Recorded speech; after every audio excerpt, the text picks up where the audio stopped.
তোমরা যারা সপ্তম শ্রেণীতে পড়ো তোমাদের ইতিহাসের ফার্স্ট ইউনিট টেস্টের সম্পূর্ণ সাজেশন এই ভিডিওর মাধ্যমে আলোচনা করা হবে।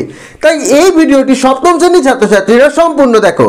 ইতিহাসে তোমাদের যে অধ্যায়গুলি পরীক্ষা হবে সেই অধ্যায়গুলির ইম্পর্টেন্ট প্রশ্ন যেগুলি তোমাদের ফার্স্ট ইউনিট টেস্টের জন্য খুব গুরুত্বপূর্ণ সেগুলি আলোচনা করব এই ভিডিওর মাধ্যমে। সাথে প্রত্যেকটি প্রশ্নের পেজ নাম্বার এবং প্রশ্নের উত্তরও আমি তোমাদের বলে দেবো, ফলে প্রশ্নগুলি খুঁজে পেতে তোমাদের আর কোনো সমস্যা হবে না। যে প্রশ্নগুলি আজকের ভিডিওতে আমি তোমাদের বলে দেবো এই প্রশ্নগুলির মধ্যেই তোমরা তোমাদের ইতিহাস পরীক্ষায় কমন পেয়ে যাবে। তাই সম্পূর্ণ ভিডিওটি অত্যন্ত মনোযোগ সহকারে দেখো। আমি অলরেডি তোমাদের সপ্তম শ্রেণীর ফার্স্ট ইউনিট টেস্ট বাংলা এবং ভূগোলের দুটি ভিডিও চ্যানেলে আপলোড করে দিয়েছি। সেই দুটি ভিডিওর লিঙ্ক আমি ডেসক্রিপশন বক্সে দিয়ে দিচ্ছি, তোমরা এই ভিডিও শেষে গিয়ে সেই দুটি ভিডিও দেখে নিও, ফলে বাংলা এবং ভূগোল নিয়েও তোমাদের আর কোনো সমস্যা থাকবে না। তো চলো শুরু করা যাক আজকের ভিডিওটি। সপ্তম শ্রেণীর ইতিহাস সাজেশন ফার্স্ট ইউনিট টেস্ট 2024। প্রথমে প্রশ্নগুলি আলোচনার আগে আমরা দেখে নিই যে তোমাদের কোন কোন অধ্যায়গুলি ফার্স্ট ইউনিট টেস্টে পরীক্ষা হবে। তোমাদের সপ্তম শ্রেণীর ইতিহাসে পরীক্ষা হবে ফার্স্ট ইউনিট টেস্টে প্রথম অধ্যায় ইতিহাসের ধারণা, দ্বিতীয় অধ্যায় ভারতের রাজনৈতিক ইতিহাসের কয়েকটি ধারা খ্রিস্টীয় সপ্তম থেকে দ্বাদশ শতক, এবং তৃতীয় অধ্যায় ভারতের সমাজ, অর্থনীতি ও সংস্কৃতির কয়েকটি ধারা খ্রিস্টীয় সপ্তম থেকে দ্বাদশ শতক। এই তিনটি অধ্যায় তোমাদের ইতিহাসের ফার্স্ট ইউনিট টেস্টে পরীক্ষা হবে। এবার প্রথম যে অধ্যায় তোমাদের পরীক্ষা হবে ইতিহাসের ধারণা। ইতিহাসের ধারণা থেকে তোমরা অবশ্যই করে রাখবে প্রথম প্রশ্ন, ইতিহাসের উপাদান বলতে কি বোঝো? এটি তোমাদের ইতিহাস টেক্সট বুকে 2 নাম্বার পেজে রয়েছে। দেখো P2 P4 এইভাবে আমি পেজ নাম্বারগুলি লিখে রেখেছি, তোমরা তোমাদের ইতিহাস টেক্সট বুক খুললেই এই পেজ নাম্বারগুলি দেখে নেবে, তাহলেই কিন্তু উত্তরগুলি তোমরা পেয়ে যাবে। 2 নম্বর প্রশ্ন, আদি মধ্যযুগ বলতে কোন সময়কে বোঝায়? এটি তোমাদের ইতিহাস টেক্সট বুকে 4 নাম্বার পেজে রয়েছে। এই দুটি প্রশ্ন প্রথম অধ্যায় থেকে অবশ্যই করে রেখো। এরপর দ্বিতীয় যে অধ্যায় রয়েছে সেখান থেকে করে রাখবে। দ্বিতীয় অধ্যায়টির নাম ভারতের রাজনৈতিক ইতিহাসের কয়েকটি ধারা খ্রিস্টীয় সপ্তম থেকে দ্বাদশ শতক। এই অধ্যায়ের ইম্পর্টেন্ট প্রশ্নগুলি দেখে নাও। প্রথম প্রশ্ন, বঙ্গ নামটির প্রথম উল্লেখ কোথায় পাওয়া যায়? এটি তোমাদের ইতিহাস টেক্সট বুকে 7 নাম্বার পেজে রয়েছে। 2 নাম্বার, আইন ই আকবরী কার লেখা? এটিও 7 নম্বর পেজে রয়েছে। এটির উত্তর আবুল ফজলের লেখা। 3 নম্বর প্রশ্ন, প্রাচীন বরেন্দ্র অঞ্চলের অবস্থান লেখো। এটি তোমাদের ইতিহাস টেক্সট বুকের 8 নাম্বার পেজে রয়েছে। 4 নাম্বার, প্রাচীনকালে বঙ্গ এবং গৌড় বলতে কোন অঞ্চলকে বোঝাতো? এটি তোমাদের ইতিহাস টেক্সট বুকের 8 নাম্বার এবং 10 নাম্বার পেজে রয়েছে। 5 নম্বর প্রশ্ন, শশাঙ্কের রাজধানী কোথায় ছিল? এটি রয়েছে 10 নাম্বার পেজে।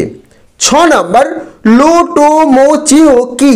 11 নম্বর পেজে এই প্রশ্নের উত্তর পেয়ে যাবে। 7 নম্বর প্রশ্ন, গৌড় বহ কি? 12 নম্বর পেজে রয়েছে। 8 নাম্বার, সকলোত্তর পতনাথ উপাধি কে নিয়েছিলেন? এটির উত্তর আমি করে দিয়েছি, এই উপাধি নিয়েছিলেন হর্ষবর্ধন। 9 নম্বর প্রশ্ন, শশাঙ্ককে বৌদ্ধ বিদ্বেষী কোন গ্রন্থ এবং কোন ভ্রমণ বিবরণীতে বলা হয়েছে? 12 নম্বর পেজে এই প্রশ্নের উত্তর পেয়ে যাবে। 10 নম্বর প্রশ্ন, হর্ষচরিত কার লেখা? এটির উত্তর বাণ ভট্টের লেখা। 11 নম্বর প্রশ্ন, গৌড়তন্ত্র কাকে বলে? 12 নম্বর পেজে এই প্রশ্নের উত্তর রয়েছে। 12 নম্বর প্রশ্ন, টিকা লেখো মাৎসান্যায়। এটি রয়েছে 13 নম্বর পেজে। এটি কিন্তু খুব ইম্পর্টেন্ট। 13 নম্বর প্রশ্ন, পাল বংশের প্রতিষ্ঠাতা কে? এটির উত্তর গোপাল। 14 নাম্বার, ত্রিশক্তি সংগ্রাম কোন পাল রাজার আমলে ঘটেছিল? এটির উত্তর হবে ধর্মপাল। 15 নম্বর প্রশ্ন, টিকা লেখো কৈবর্ত বিদ্রোহ। 15 নম্বর পেজে রয়েছে। 16 নাম্বার, কৈবর্ত বিদ্রোহের কথা কোন কাব্য থেকে জানা যায়? এটির উত্তর রামচরিত কাব্য থেকে জানা যায়। 17 নম্বর প্রশ্ন, পাল রাজা গোবিন্দপালকে কোন সেন রাজা পরাস্ত করেছিলেন? এটির উত্তর বল্লাল সেন। 18 নাম্বার, ত্রিশক্তি সংগ্রাম কাদের মধ্যে হয়েছিল? এটির উত্তর পাল, গুর্জর প্রতিহার এবং রাষ্ট্রকূটদের মধ্যে হয়েছিল। 19 নাম্বার প্রশ্ন, চোল রাজ্য কে প্রতিষ্ঠা করেন? এটির উত্তর বিজয়ালয়। 20 নাম্বার, গঙ্গাইকোন্ড চোল উপাধি কে নেন? এটির উত্তর প্রথম রাজেন্দ্র। 21 নাম্বার, খলিফা এবং খিলাফত কি? 20 নাম্বার পেজে রয়েছে। 22 নাম্বার, কোরআন এবং কাবা কি? এটিও রয়েছে 20 নাম্বার পেজে। 23 নাম্বার প্রশ্ন, গজনী সুলতান মাহমুদ কতবার ভারত আক্রমণ করেন? এটির উত্তর 17 বার। 1000 থেকে 1027 খ্রিস্টাব্দের মধ্যে তিনি 17 বার ভারত আক্রমণ করেছিলেন। 24 নাম্বার প্রশ্ন, তরাইনের প্রথম এবং দ্বিতীয় যুদ্ধ কত সালে হয়েছিল? প্রথম যুদ্ধ হয়েছিল 1191 খ্রিস্টাব্দে এবং দ্বিতীয় যুদ্ধ হয়েছিল 1192 খ্রিস্টাব্দে। দ্বিতীয় অধ্যায় থেকে এই 24টি প্রশ্ন কিন্তু অবশ্যই করে রেখো। এছাড়াও আমি বলবো তোমরা কিন্তু তোমাদের ইতিহাস টেক্সট বুকটি খুব ভালো করে রিডিং পড়ো, তাহলে কিন্তু তোমাদের আর কোনো সমস্যা থাকবে না যে কোনো প্রশ্নের উত্তর লিখতেই।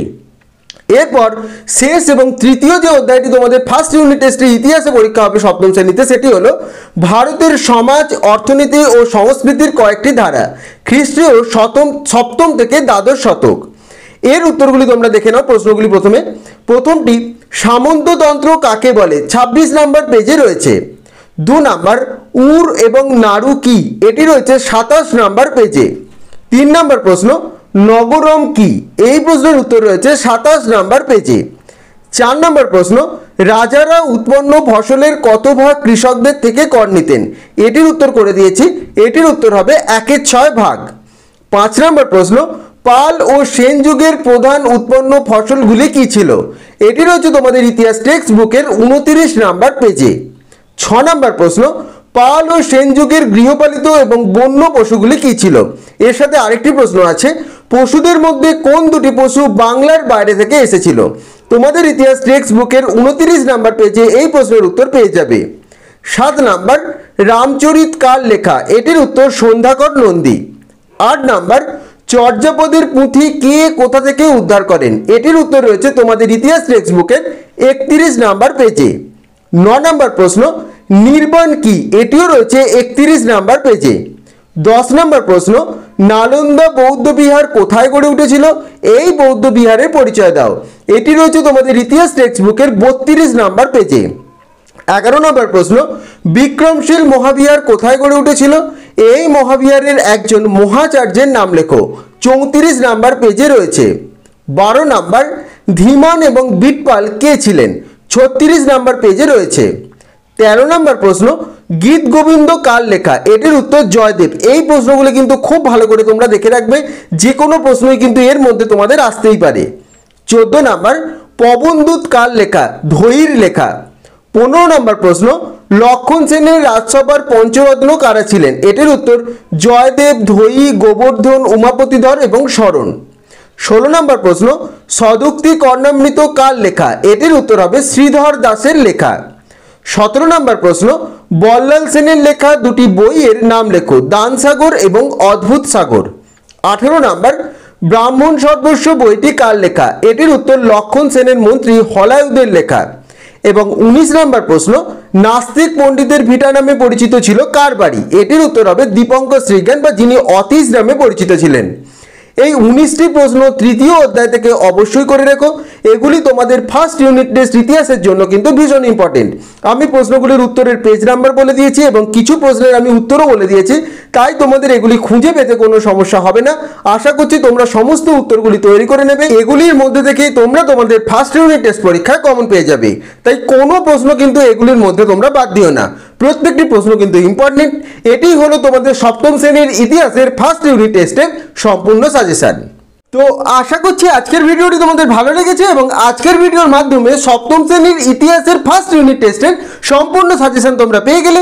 যে প্রশ্নগুলি আমি তোমাদের দিলাম এই প্রশ্নগুলি এখন থেকেই তোমরা তৈরি করে নাও, কারণ তোমাদের পরীক্ষা কিন্তু আর একদমই বাকি নেই, তাই কোনো প্রশ্ন কিন্তু তোমরা ফেলে রেখো না। তাও কোনো প্রশ্নের উত্তর যদি খুঁজে না পাও বা তোমাদের কোনো সমস্যা হয় অবশ্যই আমাকে কমেন্ট করে জানাবে, আমি সেই উত্তর তোমাদের যথাযথভাবে দিয়ে দেবো। এবং ভিডিওটি ভালো লেগে থাকলে অবশ্যই ভিডিওটি লাইক এবং শেয়ার করে দিও এবং চ্যানেলটি অবশ্যই সাবস্ক্রাইব করে দিও। সকলে ভালো থেকো।